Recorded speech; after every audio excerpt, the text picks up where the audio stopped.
नमस्कार भैया बहनों, आज हम अध्याय 1 फ्रांस की क्रांति अपना जो प्रकरण है दार्शनिकों का योगदान।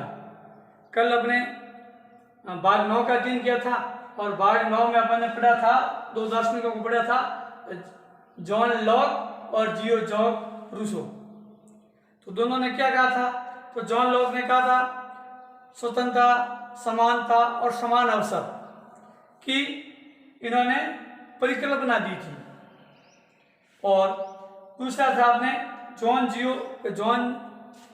जॉक रूसो, तो इन्होंने राजा के जो दैवीय अधिकार थे और निरकुंश जो अधिकार थे उनका उन्होंने अपनी पुस्तक में खंडन किया।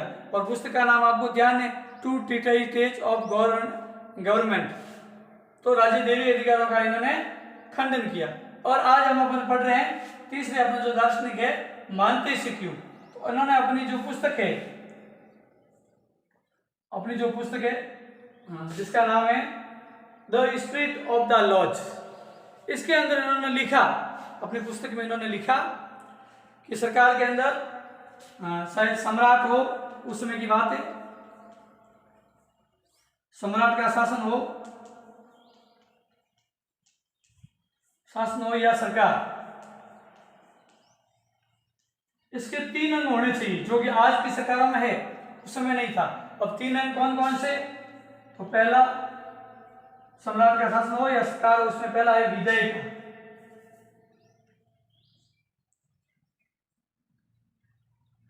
विधेयक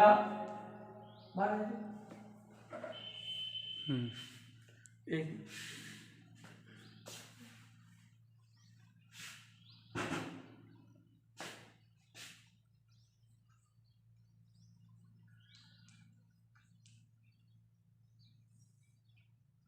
विधेयक। दूसरा है क्या कहते हैं इसको, कार्यपालिका।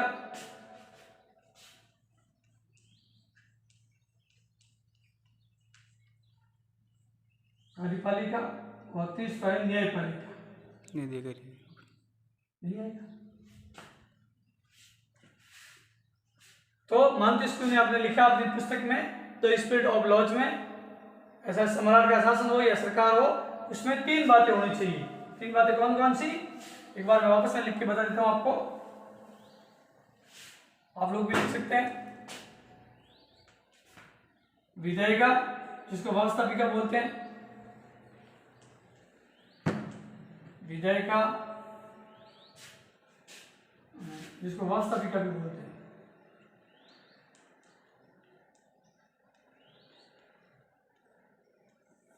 व्यवस्थापिका।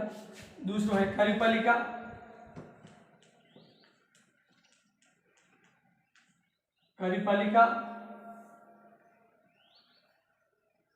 और तीसरा है न्यायपालिका।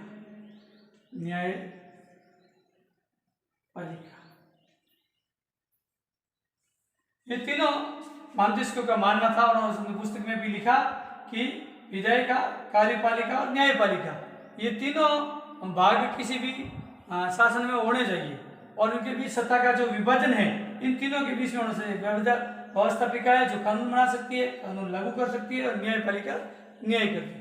इनके बीच में सत्ता का विभाजन की बात उन्होंने अपनी पुस्तक में लिखा। अब क्या हुआ, जब अमेरिका के जो कितने अपना आगे बढ़ा है, अमेरिका में इंग्लैंड के 13 उपनिवेश थे। 13 उपनिवेश।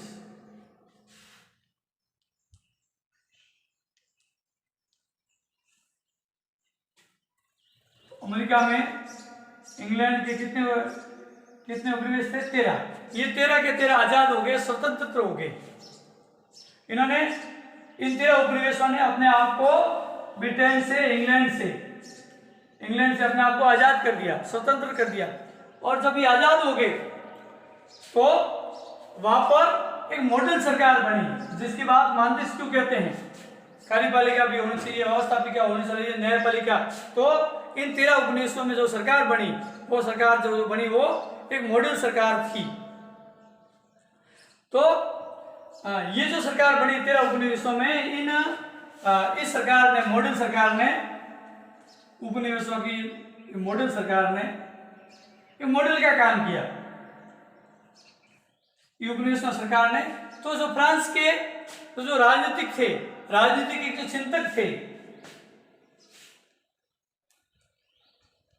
राजनीति के चिंतक,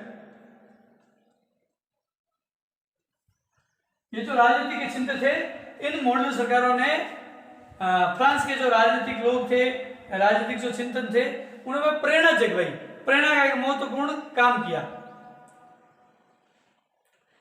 और जो व्यक्ति के जो अधिकार है उसकी गारंटी भी सरकार ने दी थी। तो राजनीतिक जो चिंतन थे, फ्रांस के जो लोग थे, जो बड़े लोग थे, उनको लगा कि अपने यहाँ भी ऐसी सरकार बन सकती है जो लोगों के अधिकारों की गारंटी दे सके, व्यक्तिगत अधिकारों की गारंटी दे सके।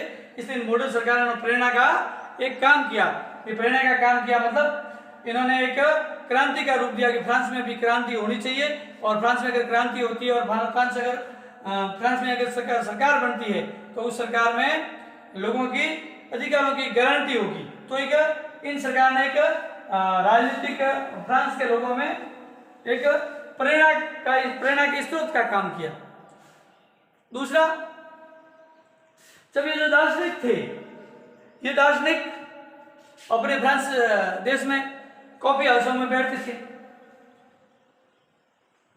कॉफी हाउस जैसे हम लोग भी आजकल जाते हैं, कहाँ जाते हैं, चाय की होटल पे जाते हैं, बड़ी होटलों में जाते हैं। तो ये लोग भी उसमें कॉफी हाउसों में चाय की जो होटलें थी वगैरह वहां बैठते थे, और वहां बैठने पर क्या करते थे, तो जो फ्रांस की क्रांति से पहले जो ये अपने जो पुस्तकें लिखी है, जिन्होंने पुस्तकें लिखी थी, दार्शनिकों ने जो पुस्तकें लिखी, उन पुस्तकों पर विचार विमर्श करते थे। कई गोष्ठियां होती थी, उस गोष्ठियों में बहस करते थे। जो मॉडल सरकारें थी उपनिवेशों की, अमेरिका की, उनके ऊपर भी वो बातचीत करते थे, बहस करते थे। और जो पुस्तकें थी वो पुस्तकों अखबारों के माध्यम से व्यापार इन्हें बहुत प्रसार हुआ। कॉफी हाउसों के में वहां बड़े बड़े गर्मा गर्म बहस होती थी, जहां पर बैठते थे तो इनके बारे में चर्चा करते थे। जो पुस्तकें थी, पुस्तकों का आदान प्रदान होता था, और जो ये गर्म बहस होती थी, जो गोष्ठियां होती थी, सम्मेलन, गोष्ठियां जिसको सम्मेलन बोलते हैं, सम्मेलन, गोष्ठियां, इनमें गर्मा गर्म बहस होती थी। गर्मा गर्म बहस का मतलब तीखी बहस होती थी कि वास्तव में जनतंत्र ठीक है कि प्रजातंत्र ठीक है, राजतंत्र ठीक है या प्रजातंत्र ठीक है, इसके बारे में गर्मा गर्म बहस होती थी। और ये जो बहस होती थी, इन बहसों का प्रसार किसके माध्यम से हुआ, तो इनका पुस्तकों के माध्यम से, अखबारों के माध्यम से, इनका था जो वो अखबार के माध्यम से वह पुस्तकों के माध्यम से इनका क्या हुआ, प्रसार हुआ। अखबार और पुस्तकों के माध्यम से प्रसार हुआ।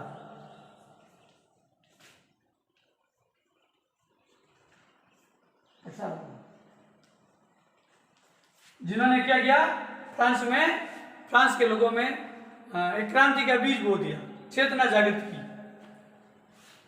अब जब ये अखबार जाते थे तो हर व्यक्ति को, अखबार, अनपढ़ लोग थे, हर व्यक्ति अखबार पढ़ नहीं सकता था, हर व्यक्ति पुस्तक पढ़ नहीं सकता था, खरीद नहीं सकता था। तो क्या कहते, जहां भी वो होटलों पर बैठते, कॉफी हाउसों में बैठते, और जहां भी वो बैठते थे तो इस अखबारों को और पुस्तकों को जोर जोर से पढ़ते थे। अनपढ़ लोगों के पास में, जिनको पुस्तक पढ़ने नहीं आती थी, पुस्तक खरीद नहीं सकते थे, अखबार खरीद नहीं सकते थे, तो उस अखबारों को और पुस्तकों को जोर जोर से पढ़ा जाता था ताकि उन्हें समझ सके। उसके बाद में मध्यवर्ग की भूमिका, दार्शनिकों की भूमिका थी। और ऐसे समय में फ्रांस का जो सम्राट था, नाम शायद आप भूल गए होंगे, याद होगा, फ्रांस का जो उस समय का सम्राट लुई 14, इसने कर बढ़ा दिए, और मर्जी से कर बढ़ा दिए। तो वही वापस आती है, जन्मना अधिकार वाली बात आती है। विशेषाधिकार का प्रयोग किया, और विशेषाधिकार वाली व्यवस्था के खिलाफ लोगों में जो गुस्सा था वो भड़क पड़ा, उठा, विरोध जो उठा, तो हम पढ़ सकते हैं कि मध्य वर्ग ने, दार्शनिकों ने भी फ्रांस में क्रांति को पैदा करने में बहुत बड़ी अपनी भूमिका निभाई। गृह कार्य।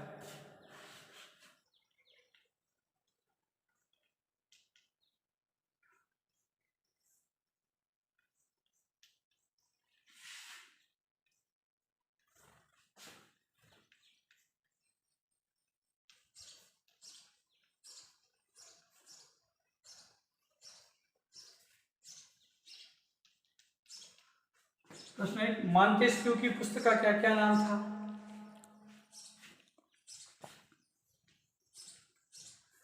प्रश्न 2, मॉडल सरकार कहाँ बनी?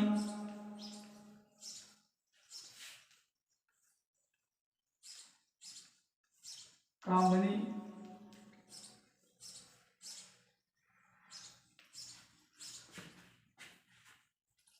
प्रश्न संख्या 3 है अपना,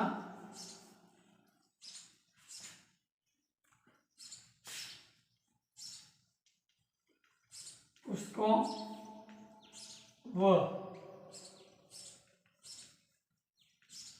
अखबारों के माध्यम से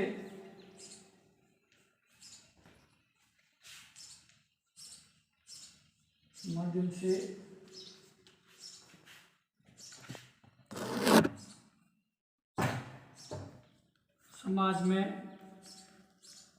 जागृति कैसे आई?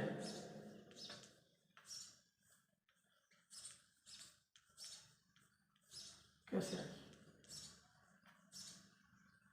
ये 3 प्रश्न है कार्यकारी में करना है। धन्यवाद।